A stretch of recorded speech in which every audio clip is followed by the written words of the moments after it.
mouthpiece manufacturer to try out and explain and compare a couple of these new mouthpieces. We have Harry's Custom Mouthpieces made by Harrison Reed. There's two of them that I have that we're going to use and also compare to my regular daily driver. So we have this one, which is the L1. The L1 for Harry is kind of like a 6.5 box size analog. It's made for a lot of high playing, for principal playing, for demanding concerts. And it gets this really sweet and nostalgic sound. Like it reminds me of 60s, 70s orchestra recordings with like a lot of excitement, verve and pop in the principal trombone sounds. We also have the O2 from Harry's Custom Mouthpieces. This is a slightly larger orchestral model, made more for like the American orchestra sound, like as is on second trombone or MIDI repertoire on first trombone. Another great mouthpiece that we're going to try in a second. And to introduce our final mouthpiece, we have my daily driver. This is the Long Island Brass 550E that I like playing. The O2, you just heard the L1, that's like the 6.5 analog. The O2 is like more in the 4G, 5G size. The rims are customizable for shape. Mine's in a 1.04 inch size. I don't remember exactly. I think that's just around 26.0 millimeters, but I'm not really into numbers like that. But this one, if we play the same Ravel Lawn font, I think you'll hear that like it has maybe more rounder, more what we traditionally are expecting to hear from like our American style orchestral trombonists.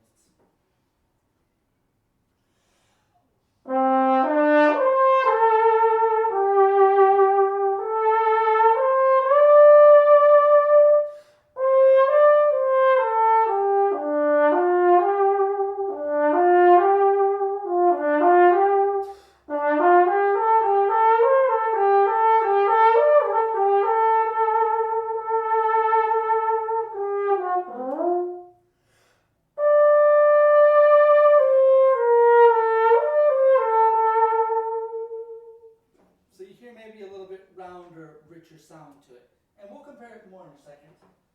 But just to get another kind of baseline, here's like my normal sound, the sound I choose to use on my daily driver mouthpiece.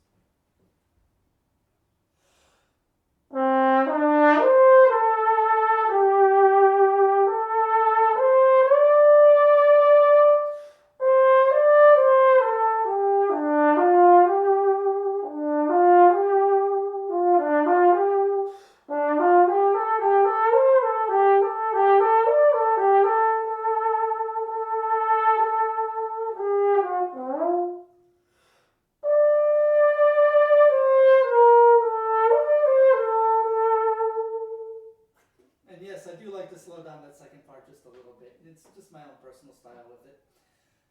So,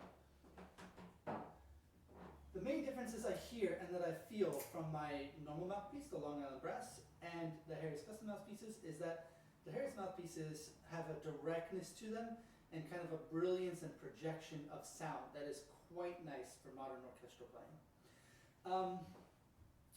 The Long Island Brass mouthpiece I use fits like my soul as an artist. I really like warm, lush, lots of low overtones, lots of like richness in the sound, and like a very vocal connection through the use of a deep cut. So to play a little bit of like an art song, here's some Après un Rêve, first on my daily driver, and then we'll see how the orchestral model and kind of the principal soloist model kind of vibe with that sound.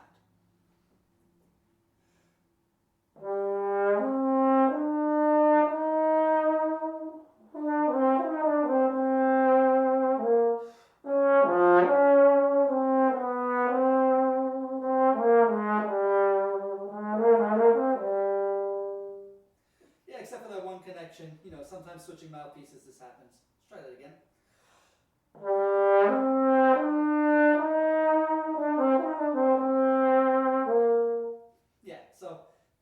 Sound I hear in my head when I've been going for mouthpieces, and that's why the Long Island Brass has been like my go-to mouthpiece for how I want to play for my own solo career. Let's go to the O2 model. This is the orchestral, like the larger orchestral model of the lineup. And let's see how that same 4A song kind of translates through this.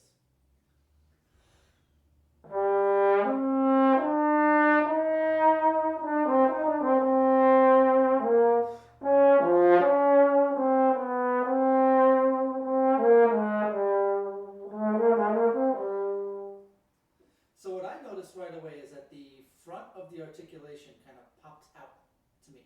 If I'm behind the bell, I just kind of feel like an instant.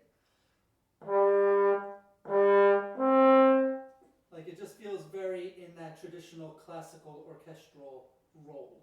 And it's very good at that job.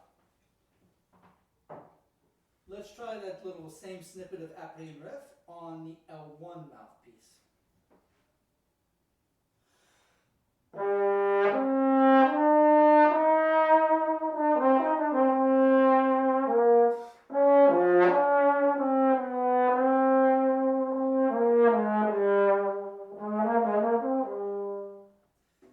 Very, very, very interesting sound. There's something so sweet. Again, the word nostalgia comes to mind for me when I play on this L1 mouthpiece.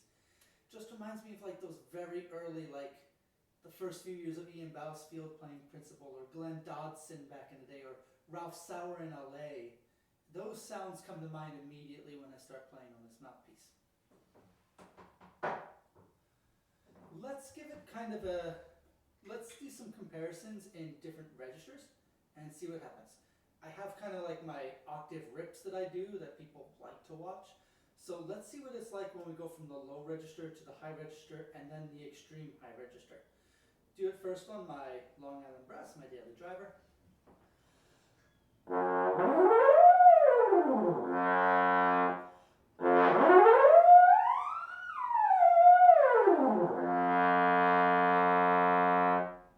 Yeah, kind of what I'm used to. So let's try it now on the O2.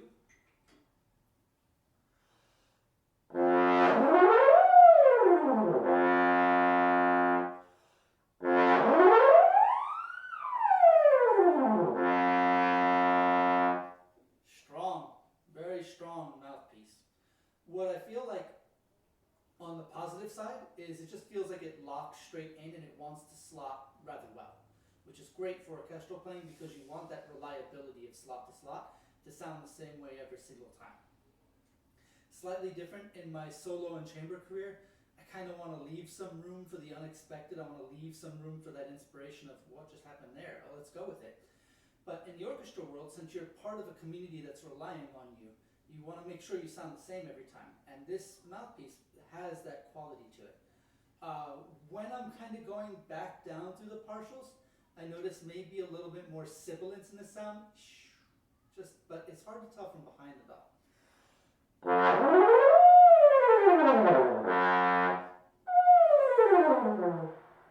Like it just feels like it gets maybe a little bit of a high tongue position. It encourages that. Let me see if I can flatten out my tongue a little bit and mitigate some of that.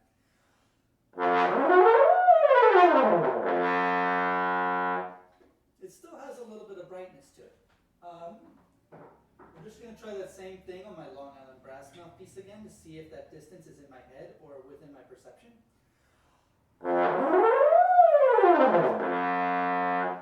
Yeah, so the deepness of the cup on this Long Island Brass means it doesn't quite like slot as cleanly as the Harry's Custom mouthpiece, but it does give me kind of a fluidity that works for the job I've like kind of chosen for myself. Now, let's try that same thing on the L1 mouthpiece.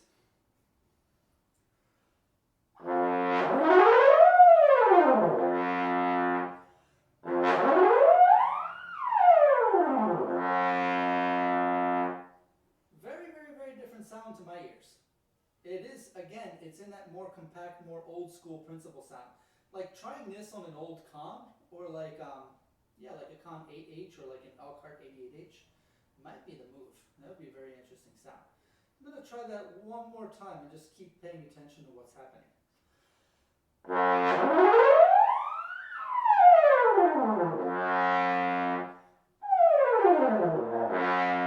So in those last few partials coming back down, it feels just a little trickier. It just wants to air out just a little bit, but again, with work that would probably mostly start to go away.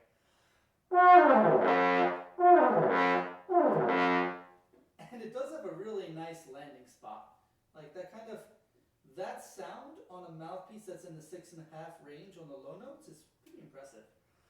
That's neat. Kind of honks a little bit in a good way. You very rarely need to do anything like that in an orchestra. It just doesn't happen, and that's fine. So why don't we test out a couple of things that you do have to use to kind of prove you belong in orchestra. Let's start with a little bit of tuba mirum. I'm going to use my daily driver first.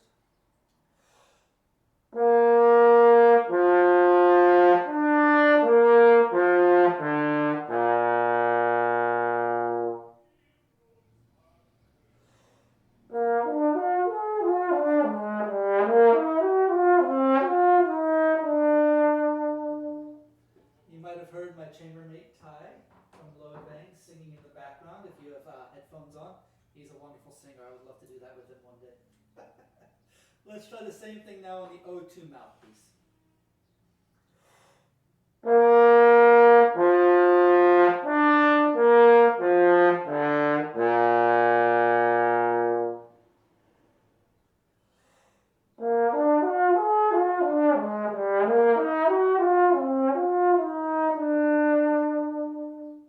Again, very locked in. When I was moving from F to D on the first arpeggio though, I did feel like I have to shape maybe my approach just a little bit. Whereas the deeper mouthpiece of the Long Island Brass allows my air to just kind of channel in a slightly different way. I think I'm going to have to be more focused on the buzz and projection of sound. Let me try that first arpeggio again and see if that kind of F to D smooths out a little bit.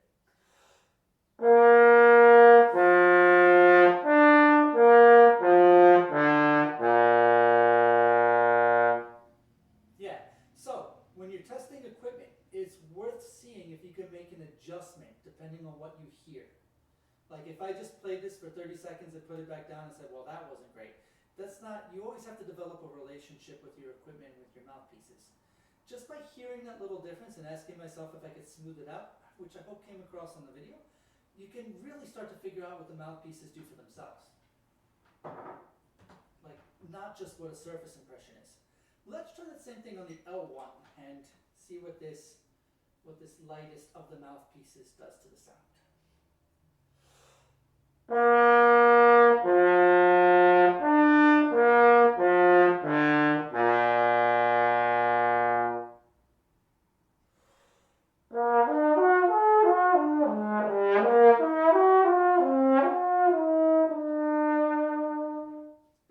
Now, being the smallest of the mouthpieces and the furthest from my typical setup, it does feel like this takes the most negotiation with me, which is not the mouthpiece's fault at all. But what I would think here is I feel like I'm going to have to think even slower air, maybe slightly wider, and I'm not much of an airspeed type of person, but the resulting sound is what matters. So I'm just going to try to slow everything down and focus on resonance within the smaller, shallower cup.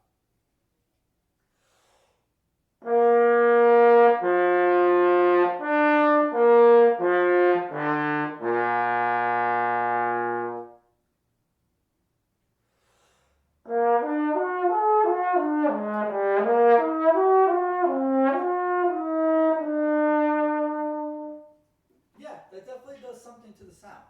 And again, that really nice and cool old school sound, it feels really good.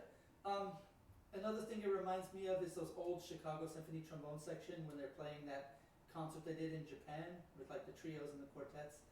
I feel like this mouthpiece kind of matches what I remember that sounding like on those transcriptions by George Osborne, I believe.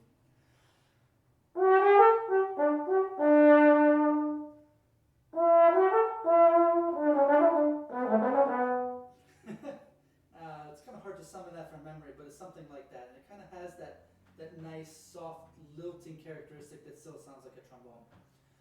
What I hear from this L1 mouthpiece is if you're doing like Ravel style high trombone playing in the orchestra, Or if you're doing like a Pops concert and you need to do like a whole bunch of Star Wars stuff,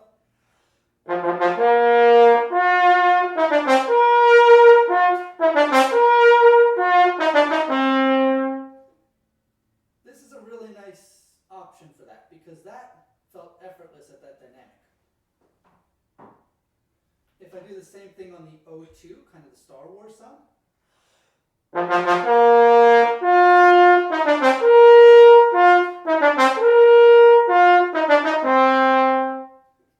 it costs a little bit more, but it gets a slightly different sound. It's more like if I'm trying to bridge the trombone to the French horns, great. If I'm trying to bridge the trombone through like a really bright principal trumpet player, the L1 might be the move. And then just again to get the comparison, here's the same kind of Star Wars on my daily driver. So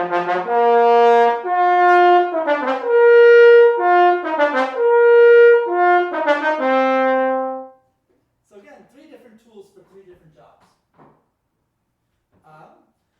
If we're also considering this in terms of how it's going to sound the orchestra or what we want to use it for, let's see what a little bit of Saint-Saëns sounds like to get kind of the soft and low playing. Here's the L1 on some Saint-Saëns 3.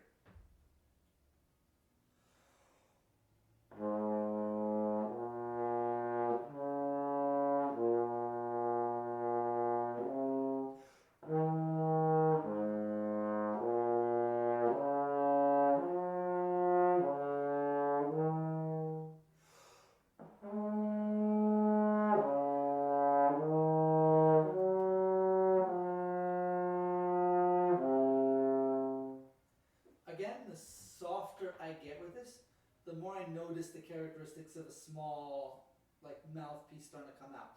It feels maybe just a touch more wispy through the bell. And again, I can mitigate some of that with approach, but it just feels like a little bit less like I have the depth of engagement that I'm used to for it. If you're used to shallower, smaller pieces, I think this is a great example of that. Let me just take a couple of those phrases and see if I can find a way to kind of soften the approach and really get the sound I'm looking for on this specific type of excerpt.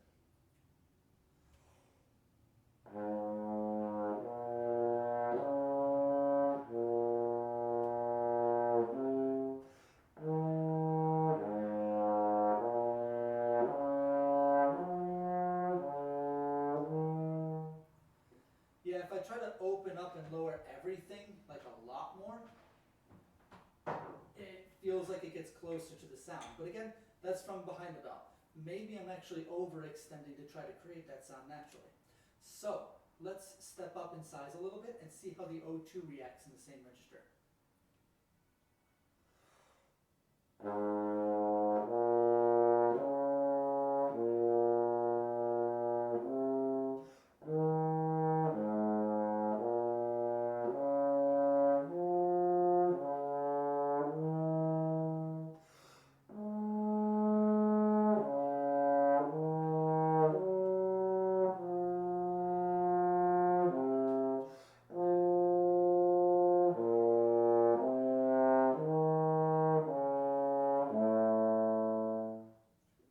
Yeah, so it feels like it gets closer to the sound that I want, kind of the bottom of that trombone, French horn, clarinet trio, quicker. Makes sense being slightly larger equipment. And finally, let's try it on my daily driver. This is like the deepest of the cups by a significant margin. So let's kind of see how it feels.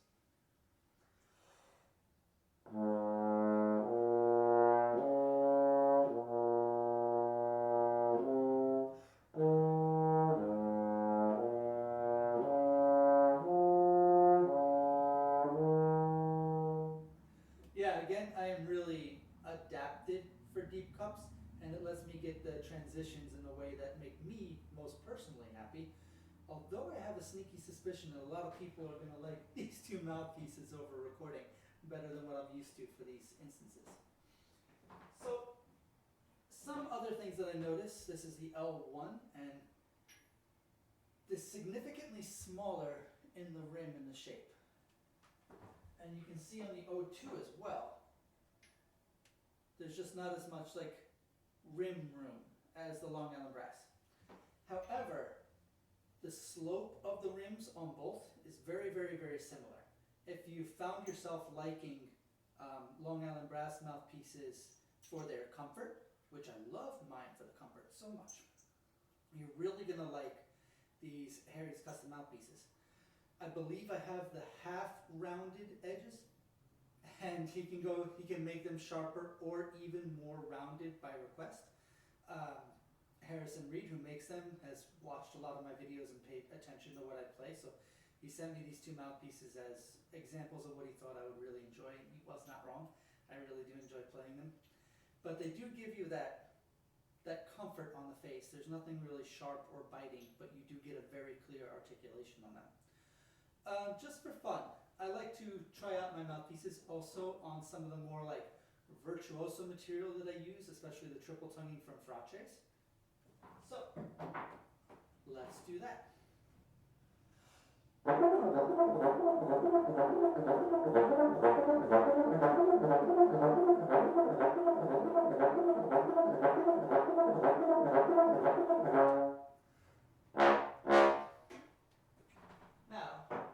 that's kind of the baseline.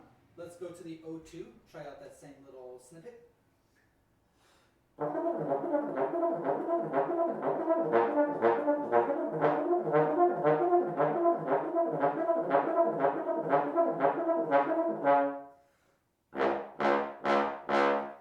Again, the immediate punch of the articulation is very appealing, but I feel like in the body of the sound, and I know there's like not a lot of body in the sound when you go at 1,000,000 miles an hour, that I still feel like a little to myself. But let's try it out on the L1. I have a feeling that there might still be some of that, but I'm going to try to remember to stay nice and open.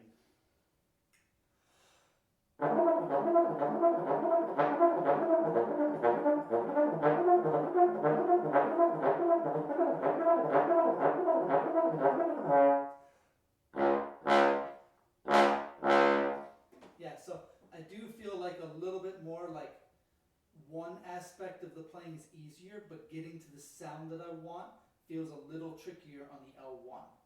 But again, with this L1, if I'm doing like brass quintet or Pops concert or,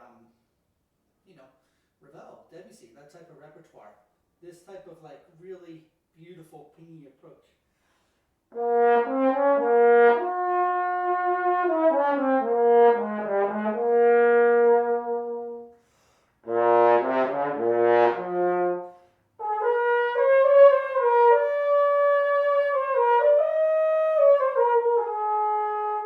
There's just something that's really, really, really fun to play in those registers for this.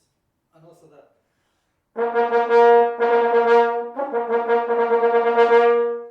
It feels like matching the trumpets in a brass quintet in particular would be a very easy job. And then again, the O2 for that kind of more meaty, like almost like that Mahler-esque sound, I think would be really appropriate. Like I can think of like the second solo from Mahler 3. I think that would be really nice on this mouthpiece. Let's give it a shot.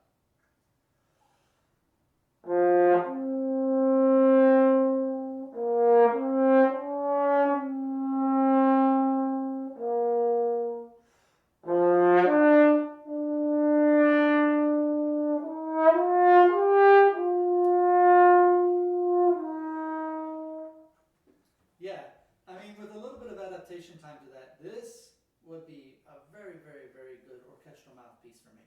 I look forward to trying it out in those situations as they come up. I'll definitely be keeping it in my case for that.